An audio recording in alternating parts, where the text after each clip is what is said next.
Oke, Assalamualaikum warahmatullahi wabarakatuh.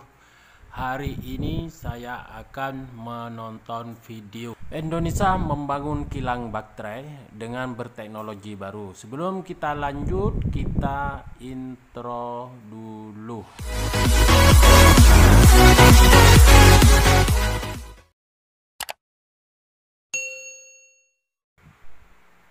Oke, inilah cuplikan videonya. Jom kita tengok. Total ini 240.000 nikel murni. Nah, ini salah satu nanti kalau jadi, ini sudah terbesar di dunia. Kita sudah menguasai besar produksi Indonesia. Kita sudah di atas 50% produksi dalam negeri ini. Dengan permintaan mobil listrik yang tinggi, tentunya juga akan meningkatkan permintaan terhadap lithium baterai.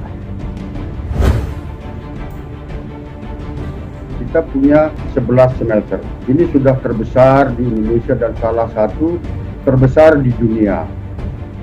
Agar industri otomotif segera merancang, mempersiapkan untuk industri mobil listrik di Indonesia. Ketika Indonesia bisa menjadi kaya karena naiknya harga nikel untuk mobil listrik. Membangun industri hilirisasi dari hulu ke hilir yang memberikan nilai tambah yang tinggi, juga menyerap tenaga kerja, dan banyak hal-hal positif lainnya yang akan bisa diterima oleh Indonesia. Pemerintah Indonesia terus mendorong penggunaan mobil listrik guna menekan penggunaan bahan bakar berbasis fosil yang dinilai tidak ramah lingkungan, di mana prospek yang bagus pada transportasi berbasis listrik diperkirakan dapat mengerek naiknya harga nikel yang menjadi bahan baku utama dalam pembuatan baterai untuk kendaraan listrik. Chief Executive Officer PT Indonesia Morowali Industrial Park, Alexander Barus menyampaikan, pada 5 tahun sebelumnya, komunitas nikel belum menjadi primadona, namun sampai dengan tahun 2025, harga nikel bisa mencapai $25.000 per metrik ton, bahkan di tahun 2030 bisa sampai mendekati $30.000 per metrik ton. Terus melonjaknya harga nikel ini seiring dengan meningkatnya kebutuhan baterai untuk mobil listrik karena pertumbuhan dan populasi mobil listrik yang juga terus meningkat, sehingga hal itu akan menyebabkan meningginya permintaan dunia pada nikel. Dengan kondisi kenaikan harga nikel ini seharusnya menjadikan Indonesia makin kaya ke depannya. Dengan catatan, bila potensi nikel ini benar-benar dikelola dengan baik dan bermanfaat bagi bangsa dan negara.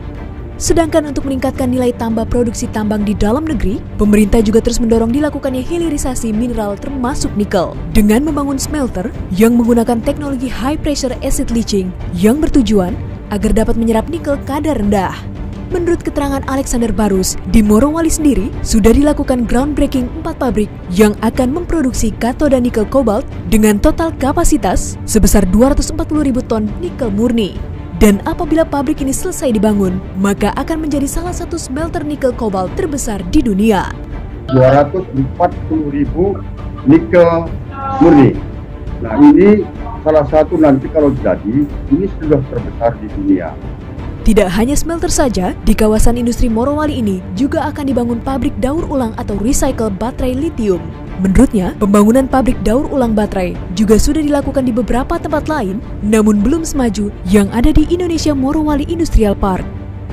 Sebetulnya kami merencanakan membangun itu adalah pabrik untuk recycle lithium baterai ini. Di sini juga kita bangun di Morowali. Itu di IMIP, di tempat lain akan mulai dibangun, tapi belum sampai pada semaju apa yang ada di sini. Karena di IMIP itu kita juga sudah bangun namanya pilot plant. Dikutip dari laman resmi Kementerian ESDM, Indonesia saat ini memiliki sumber daya nikel sebesar 11,7 miliar ton dengan cadangan sebesar 4,5 miliar ton yang tersebar sebagian besar di Pulau Sulawesi dan Maluku Utara. Namun cadangan terbukti atau proven reserve saat ini hanya sekitar 1,08 miliar ton yang diperkirakan bisa bertahan selama 9 tahun. Dengan pengelolaan yang benar dan baik, melimpahnya sumber mineral di Indonesia diharapkan dapat bermanfaat bagi bangsa dan negara serta mensejahterakan seluruh elemen masyarakat. Strategi bisnis negara ini bisa kita rancang agar kita nanti bisa mendahului membangun industri mobil listrik yang murah, yang kompetitif, karena bahan-bahan ada di sini.